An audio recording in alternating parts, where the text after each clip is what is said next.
अपने सबके मिथिला संस्कार पर स्वागत करै छी।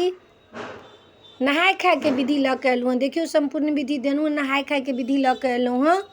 देखियौ नहाय खायब जे छै से अपन अपन कल्चरके हिसाबसँ होइ छै। कतेक ठमन सुनै छी नहाहू खायके एक भूत करै छै, लेकिन अपना सबके मिथिलामे ई नहि होइ छै। नहाय खायके दिन छै जे दिवालिएसँ लोक लहसुन प्याज सब छोड़ि देलक।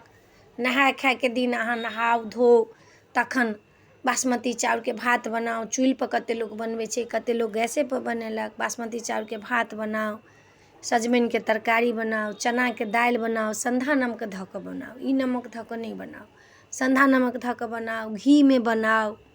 घीके कनि बेसी महत्व छै। फेर आलू कोबीके तरकारी मोन करैए तऽ सेहो बनाउ, कदीमाके तरकारी बनाउ, जे मोन करैए से बनाउ।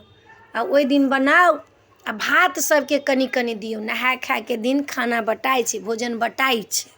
कैला ओहि दिनसँ पाबनि शुरू भऽ जाइ छै, तऽ ओहि दिन भोजन लोक बाँटै छै। बासमती चाउरके भात रहल, चनाके दालि रहल, नीकसँ पवित्रसँ लोक बनेलक। ओहि दिनके भोजन जे छै से बँटलक लोक, कनि कनि कऽ कऽ सबके घरे घरे लोक देलक। चाहे आयल लेवला जे कदुआ भात खुआउ तऽ कनि कनिक लोक देलक, कदुआ सजमनि भात खुआउ। तऽ ओहि दिन 2टा 4टा लोक तरकारी बना लेलक, अपन नहि तऽ तरुओ पकौड़ी लोक बना लेलक नहाय खायके। तखन जाकऽ सबके कनि कनि कऽ कऽ देलक। तऽ अपने सबके बता देलहुँ हँ जे नहाय खायके ई विधि अइ। नीक लागत तऽ चैनलके सब्सक्राइब करब, लाइक करब, कहऽके नहि बिसरब। जय मिथिला, जय माता।